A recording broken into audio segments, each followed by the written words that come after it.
Hello friends, आज आपण इयत्ता 8वी विषय इतिहास नागरिकशास्त्र द्वितीय घटक चाचणी सराव पेपर सोडवणार आहोत. चला तर मग मुलांनो, तयार आहात तुम्ही? प्रश्न पहिला पाहूया. प्रश्न पहिला कंसात दिलेल्या पर्यायांपैकी योग्य पर्याय निवडून विधाने पुन्हा लिहा. 2 गुणांसाठी आहे. 1942च्या राष्ट्रव्यापी आंदोलनाला टिंबटिंब असे म्हटले जाते. उत्तर: 1942च्या राष्ट्रव्यापी आंदोलनाला ऑगस्ट क्रांती असे म्हटले जाते. खान अब्दुल गफार खान यांनी टिंबटिंब या संघटनेची स्थापना केली. खान अब्दुल गफार खान यांनी खुदाई खिदमतगार या संघटनेची स्थापना केली. इंडिया हाऊसची स्थापना टिंबटिंब यांनी केली. इंडिया हाऊसची स्थापना पंडित श्यामजी कृष्ण वर्मा यांनी केली. सेवा सदन ही महिलांसाठीची संस्था टिंबटिंब यांनी स्थापन केली. सेवा सदन ही महिलांसाठीची संस्था रमाबाई रानडे यांनी स्थापन केली. मी 4 दिलेले आहेत, तुम्हाला फक्त परीक्षेत 2 विचारले जातात. पुढचा प्रश्न आहे. पुढील प्रश्नांची एका वाक्यात उत्तरे लिहा. हाही प्रश्न 2 गुणांसाठी आहे. सरकारने सुभाषबाबूंना तुरुंगात का टाकले? उत्तर: सुभाषबाबू भारतीयांना ब्रिटिश सत्तेविरुद्ध उठाव करण्याचे आवाहन करू लागल्यामुळे सरकारने त्यांना तुरुंगात टाकले. क्रांतिकारी संघटनांचे जाळे बंगालबाहेर कोणी व कोठे विस्तारले? उत्तर: रासबिहारी बोस आणि सचिंद्रनाथ सन्याल यांनी क्रांतिकारी संघटनांचे जाळे बंगालबाहेर पंजाब, दिल्ली व उत्तर प्रदेश या भागात विस्तारले. तिसरा प्रश्न त्याच्यातला. नीलदर्पण या नाटकाने कोणते कार्य केले? उत्तर: दीनबंधू मित्र यांच्या नीलदर्पण या नाटकाने नीळ उत्पादक शेतकऱ्यांची हलाखीची स्थिती समाजासमोर आणण्याचे मोठे कार्य केले. दांडी पदयात्रा कोठून व केव्हा निघाली? दांडी पदयात्रा गुजरातमधील साबरमती आश्रमातून 12 मार्च 1930 रोजी निघाली. 4 दिलेले, तुम्हाला फक्त 2च विचारतात आणि 2च लिहायचे असतात. प्रश्न दुसरा पुढील प्रश्नांची थोडक्यात उत्तरे लिहा. कोणतेही एकच लिहायचे तुम्हाला. राष्ट्रीय सभेने सविनय कायदेभंगाची चळवळ मागे का घेतली? उत्तर: पहिली गोलमेज परिषद निष्फळ ठरल्यानंतर ब्रिटिश प्रधानमंत्री रॅमसे मॅकडोनाल्ड यांनी राष्ट्रीय सभा दुसऱ्या गोलमेज परिषदेत सहभागी होईल अशी आशा व्यक्त केली. चर्चेला अनुकूल वातावरण निर्माण होण्यासाठी गांधीजी आणि अन्य नेत्यांची सरकारने तुरुंगातून सुटका केली. व्हाईसरॉय आयर्विन आणि गांधीजी यांच्यात चर्चा होऊन करार करण्यात आला. या करारात भारताच्या प्रस्तावित राज्यघटनेमध्ये जबाबदार राज्यपद्धतीचा स्वीकार करण्याची हमी सरकारने दिली. त्यामुळे राष्ट्रीय सभेने सविनय कायदेभंगाची चळवळ मागे घेतली. पुढचा प्रश्न आहे. चितगाव शस्त्रागारावरील हल्ल्याचा वृत्तांत लिहा.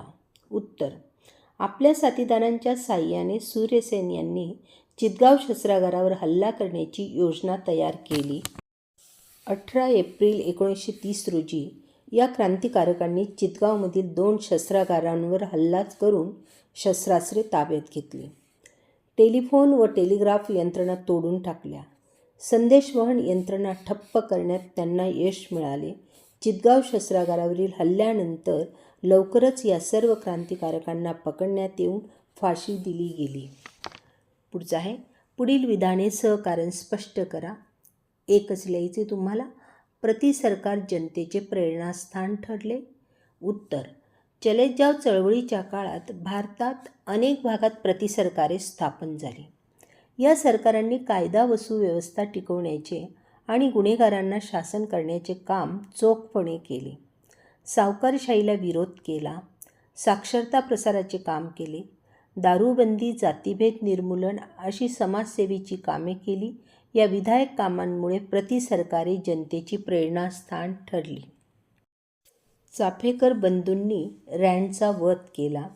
उत्तर: 1897 साली पुण्यात प्लेगची साथ येऊन त्यात लोकांचे बळी जाण्याचे प्रमाण वाढत चालले.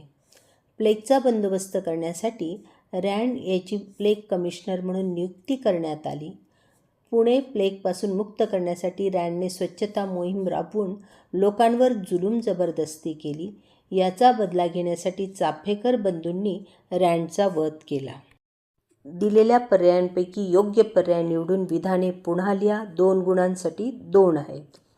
कायद्यांची निर्मिती टिंबटिंब करते. उत्तर कायद्यांची निर्मिती कायदेमंडळ करते.